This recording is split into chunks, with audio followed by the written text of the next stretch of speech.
Hello everyone, it's Shel C from PaperOcotilloStudio, and today I'm sharing with you some more of these spring ATCs, the last 6 that I made.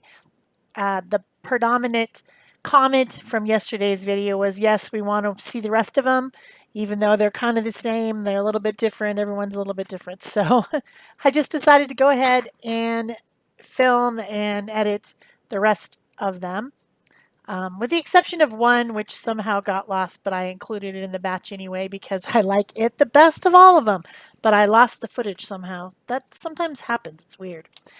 Anyway, so still continuing with the spring theme, and these are the backgrounds that I made for the artist trading cards using a masterboard. If you haven't already seen that video and how I made them, I will have it in the iCard right now above, up in the right corner, as well as below the video, so you can go back and watch that one first, because I'm not going to go over everything that I did again because most of you have already seen it. So I decided in continuing with the spring theme that I needed some bunnies.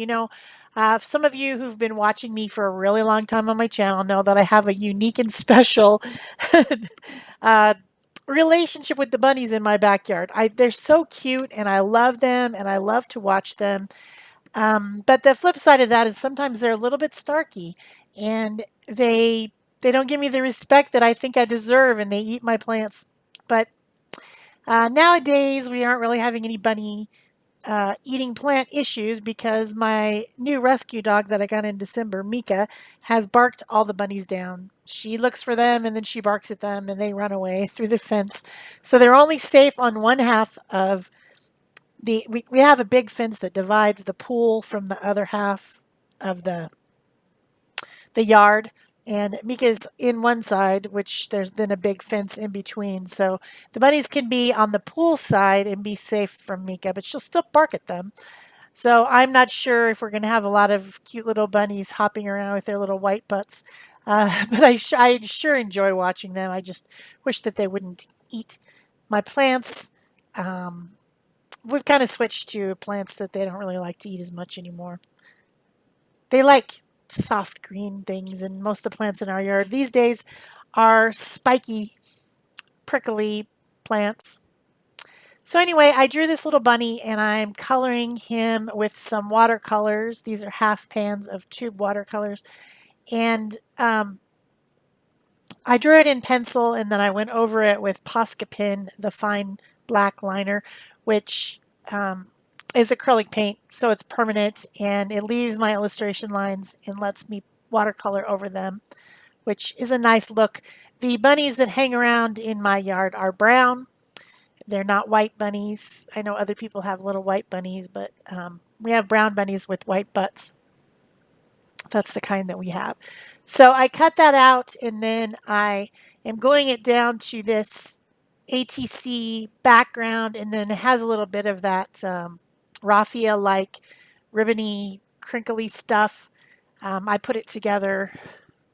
I don't like to have all these different parts. And when I stopped yesterday, I just felt that I needed to put that little scrap of raffia on there, glue it down, and then of course I'm going to glue it to its cardstock background because it was bothering me. I didn't just want to leave it there like that. So that is my first ATC. I did add some shading around the cutout and glued down image that helps it to integrate into the background so it doesn't look like a cutout piece.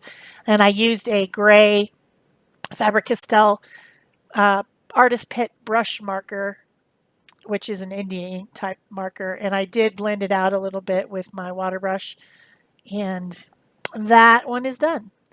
So for my next one, I decided to make another bunny, but more of kind of like an Eastery, cartoony bunny, a little bit different than the other one. The other one was meant to be somewhat realistic as to what my bunnies look like. They do stand up on their hind legs like that and look at me in curiosity and contempt in some cases. But they are afraid of Mika, so Mika keeps them out of the yard. This one is more of a cartoon, cutesy type white bunny with little pink ears, just to give you a contrast of a couple different types of bunnies that you might see in the spring. So I drew this onto mixed media paper using my Stabilo graphite pencil. It's like a soft graphite that's water soluble.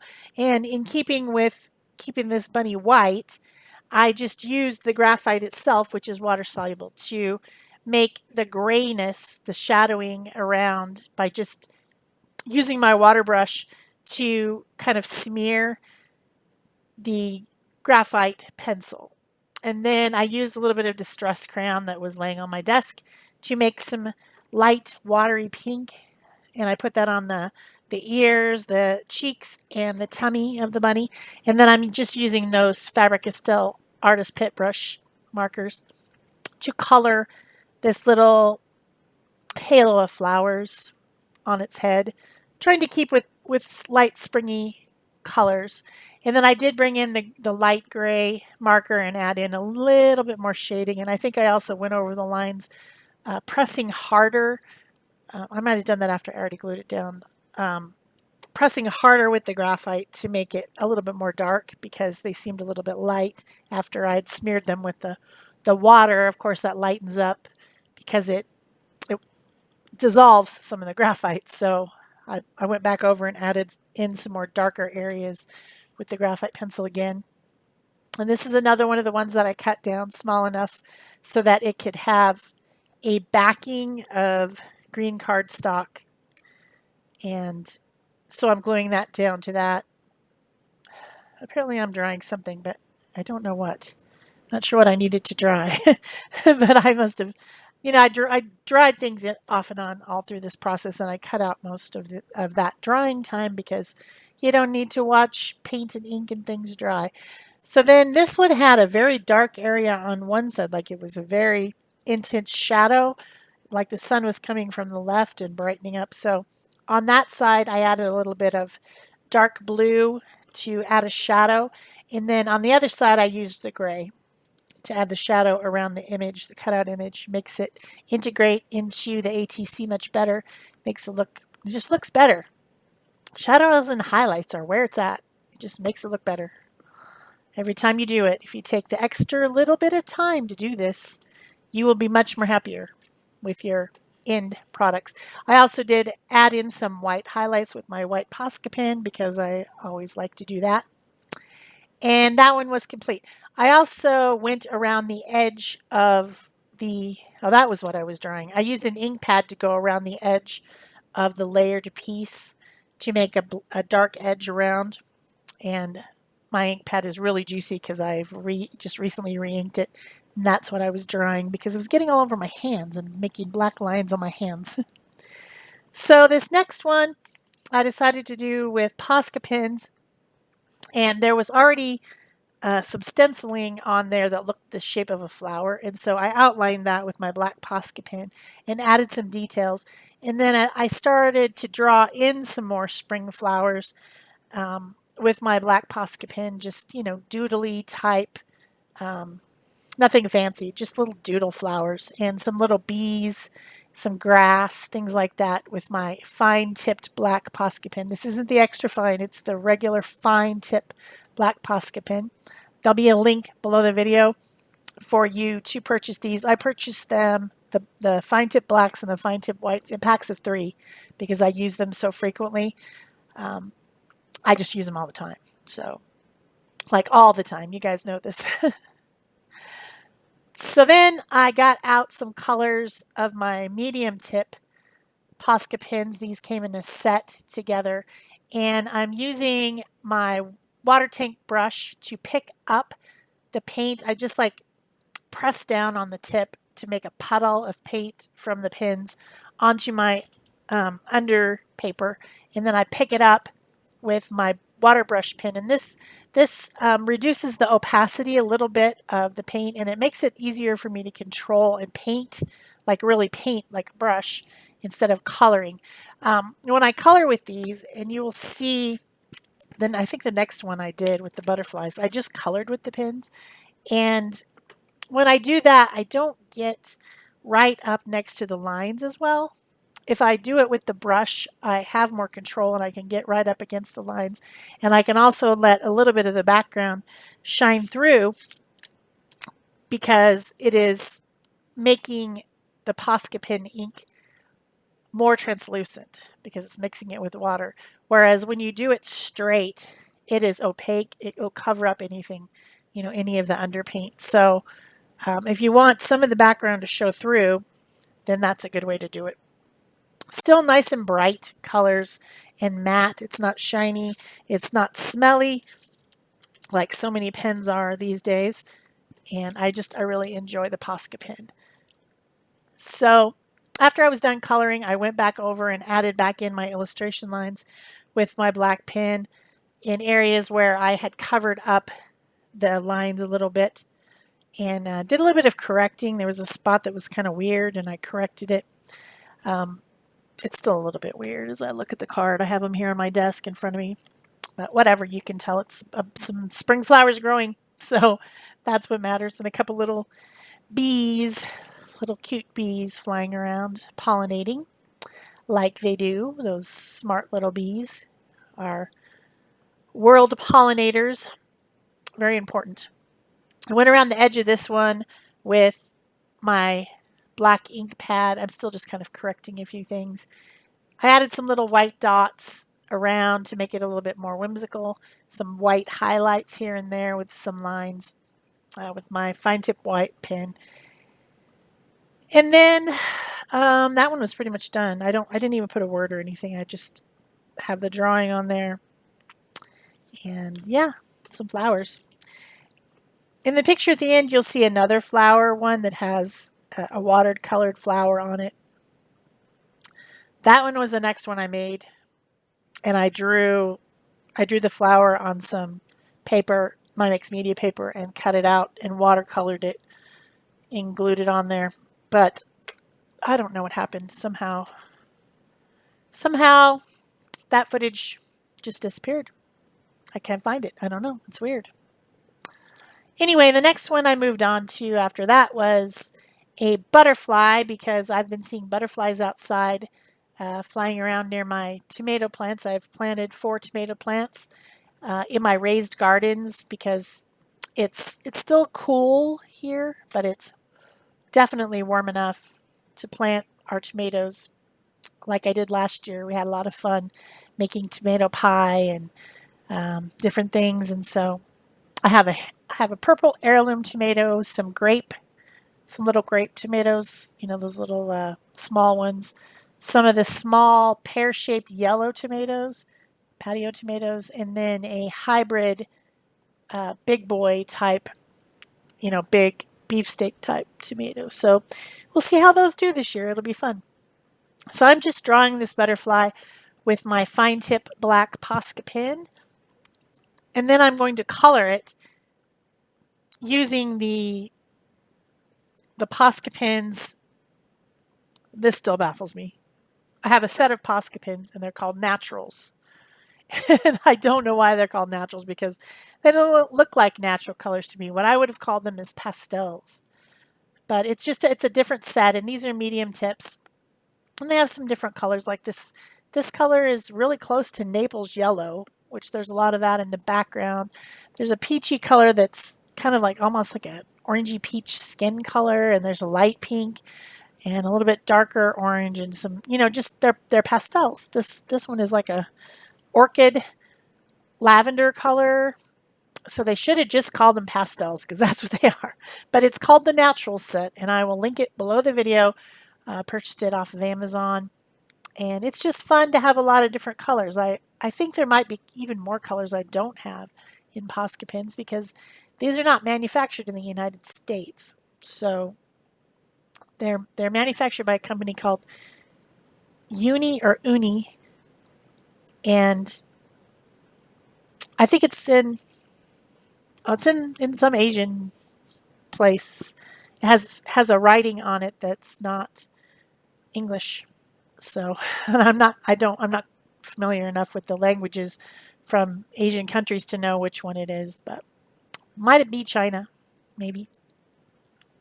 So I'm going back over the lines with my black, because of course I got some paint on them and messed them up. So I wanted it to be really intense. And then adding some dots and highlights and little things with my white fine tip. And then I think I put a word on there. Yeah. I went around the edges with my black ink to darken the edges. I like to do that. That's a permanent black ink pad. And then I added a word. It says happy. Butterflies make me happy. I like them. I like to watch them. They're just really cool. Just think they make me happy. They make me smile. Also hummingbirds. I've been seeing a few hummingbirds too, which are fun. Then I glued this onto a green cardstock background, and I am done with this one. So recently I received some stencils from Stencil Girl that are just, they just sent them. They just want us to use them, the people that are on the design team, to use these different layered shapes. And I'm going to show you guys the small hexagon. It's a 6x6. I also received some larger ones, which I'll be using in other videos, but this is pretty cool stencil. It has a hexagon shape, and then it has all these patterns that you can fit within the hexagon shape. But what I'm doing is I'm just taking my pencil, my graphite pencil, and going around and tracing some of the shapes. And I did it on another card too, so there's going to be two cards that are similar but not the same. And then my first idea, I wanted to do like some exclusion. My first idea was to take the patterns and stencil them on to kind of block out the background, you know, like you do when you're doing some reverse painting or exclusion painting, depending on what you call it. But I was not neat enough. I got too much gesso on there. I made it too blobby, and I was like, I don't really like it. So I went ahead and got a brush, and I decided to just paint and exclude around these hexagons that I'd drawn on there with the white gesso. So that's what I'm doing. I'm going over the areas that I stenciled as well. First I thought maybe I'll leave it, and then I thought, no, it's gone. It's all gone. So I completely took the background out. So now I have these shapes that are the interesting, fun background made out of the masterboard. And then the background is gone. So it makes those shapes come forward and show even more little interesting spots that you might see on your masterboard as you cut it up. The smaller little pieces you cut, the more interesting little sections and bites that you get that look interesting. That's what's fun about masterboards. Cutting them up and making them into smaller bites, just, I don't know, it's just something about it. It's magical. It's just magical.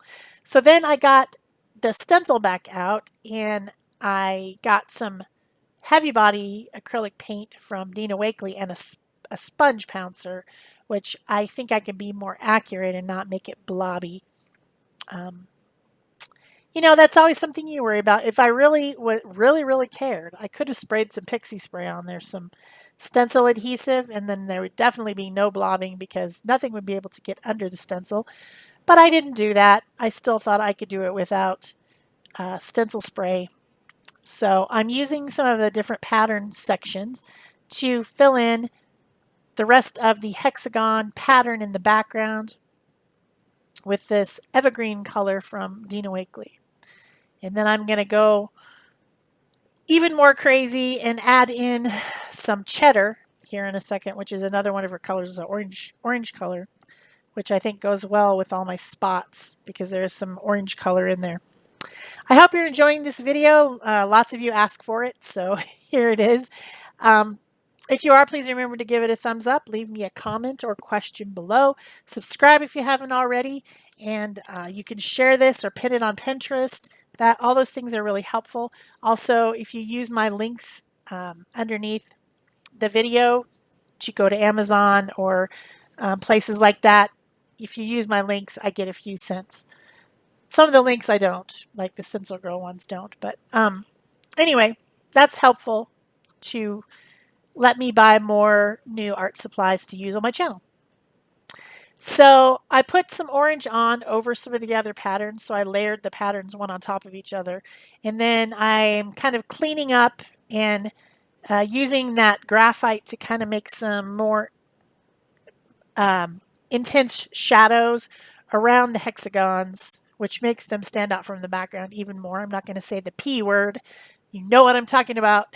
And then I got some Tim Holtz, I think this one's called Tiny Chat, maybe, stickers, and added those and added a little bit of shadowing with the graphite pencil around them. And that is it for the rest of the spring artist trading cards, which were inspired by the Art Joy of Sharing mood board this month. I'm glad you're here. I hope you liked it, and I'll try to make another video tomorrow, but it won't be ATCs. That's it for me. Thanks. Bye-bye.